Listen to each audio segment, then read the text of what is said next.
War had become the only language the galaxy understood.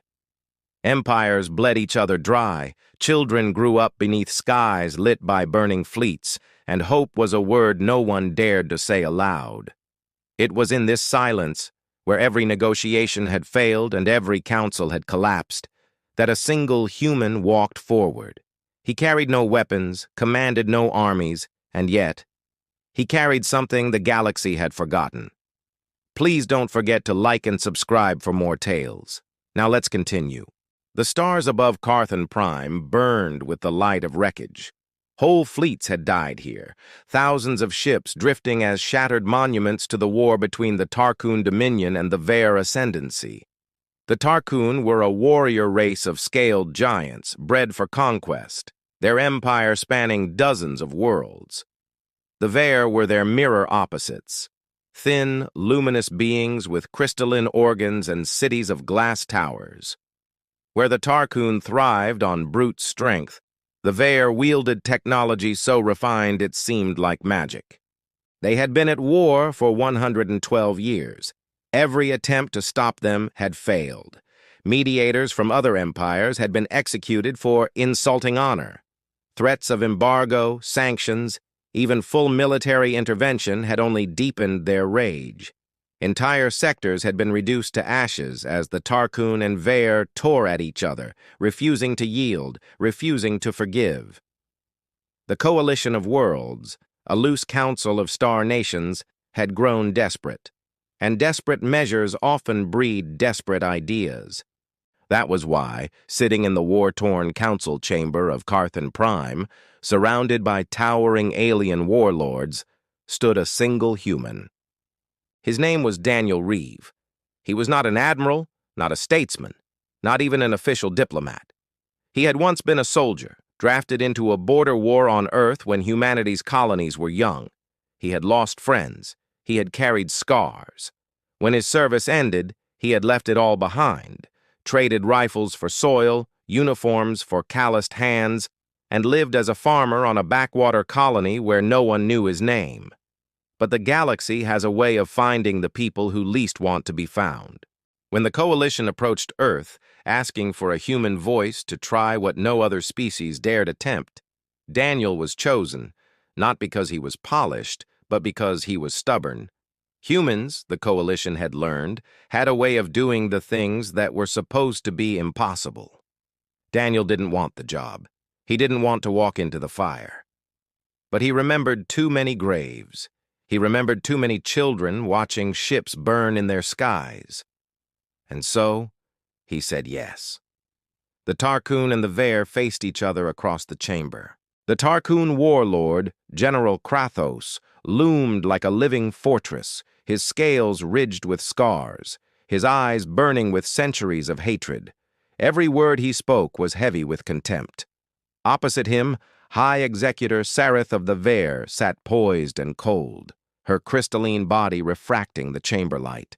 Her voice was sharp as broken glass, each sentence dripping with disdain. Between them sat Daniel, alone, unarmed. They had refused every mediator before. They had killed those who tried to stand between them. And yet, for reasons even Daniel didn't understand, they allowed him to remain. Perhaps they thought a human was beneath their notice. Perhaps they thought killing him would be too trivial. Perhaps deep down they were simply curious. Daniel leaned forward, elbows on the table, his rough hands folded. He looked nothing like the dignitaries before him.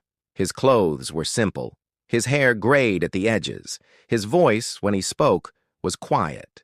So quiet that the guards and advisors leaned in to hear. "You've been killing each other for 100 years, he said. And for what? The Tarkoon roared in outrage. The Vare hissed in offense. Accusations filled the air, centuries of grievances spilling forth, betrayals, massacres, sieges, assassinations. They spoke of worlds enslaved, cities burned, families slaughtered. Daniel let them speak. He didn't interrupt. He didn't argue. He only listened. When the chamber fell into silence again, he spoke once more. "I've heard this before," he said. "Different names, Different faces, same story. The Tarkoon general sneered. Do not compare our holy war to your petty human squabbles. But Daniel only shrugged. I'm not here to compare. I'm here to tell you what I've seen. On my world, we fought wars that lasted generations. My grandfather fought, my father fought, and I fought. We all thought we were justified. We all thought we were right. But in the end, the ground we buried our dead in didn't care who started it. It only cared how many. The chamber grew still. Daniel told them of Earth, of wars that consumed continents, of cities leveled, nations divided, families torn apart. He told them of soldiers who hated each other until the moment they died, only to be buried side by side. He told them of forgiveness that had seemed impossible, until one day it wasn't. Of enemies who had slaughtered millions, yet still found a way to live together again. And then he told them of what it meant to raise a child beneath a sky no longer filled with fire. You talk about honor, Daniel said, his voice steady. You talk about vengeance. But do you ever talk about what happens after? When your people are gone, when your children inherit only ashes, what then? Do you think vengeance will feed them? Do you think honor will keep them warm? The Tarkoon general bared his fangs. The Vare executor narrowed her luminous eyes. The guards shifted uneasily. Daniel leaned forward, his voice almost a whisper. You've both won 100 victories. You've both buried 100 generations. But the only way this war ends is when one of you is completely erased. And if that happens, the galaxy loses. Every world watching loses. Your children lose. He sat back, weary but unflinching. I'm not asking you to forgive. I'm not asking you to forget. I'm asking you to stop before there's nothing left to fight for. Hours turned into days. Daniel remained in the chamber, refusing to leave. The Tarkoon and Vare raged, accused, threatened, but he never raised his voice. He only told more stories. Stories of humans who fought and bled, but also rebuilt. Stories of enemies who learned to eat at the same table. Stories of graves that taught the living how to live. Little by little, the chamber changed. The Tarkoon listened, if only in silence. The Vare watched him with unreadable eyes. And then, the unthinkable happened. General Krathos, the butcher of 12 systems, spoke not in rage, but in weariness. Executor Sareth, cold and unbending, asked not how to fight, but how to stop. For the first time in a century, the war paused. They called it the Silent Accord. No parades marked it, no armies celebrated, no monuments were built. It was sealed not with triumph, but with exhaustion, with grief, and with the quiet acknowledgement that the dead had claimed enough. The Tarkoon and the Vare withdrew. Their fleets stood down. Their children, for the first time in generations, saw peace, and at the center of it all was a human who carried no rank, no title, no power, only stories, scars, and the refusal to accept that war was the only way. Years later, alien academies would try to analyze the accord. They would study Daniel's words, dissect his strategies, search for logic in what he had done. But when Daniel was asked in his old age how he convinced two eternal enemies to stop, he only shook his head. I didn't convince them, he said softly.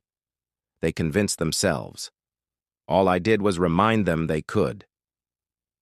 The galaxy had always measured power in fleets, in weapons, in armies. But in the end, peace came not through force, not through conquest, but through a single voice refusing to be silenced.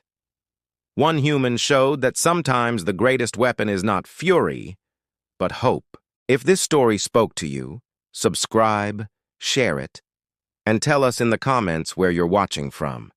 Your voice is what keeps these stories alive.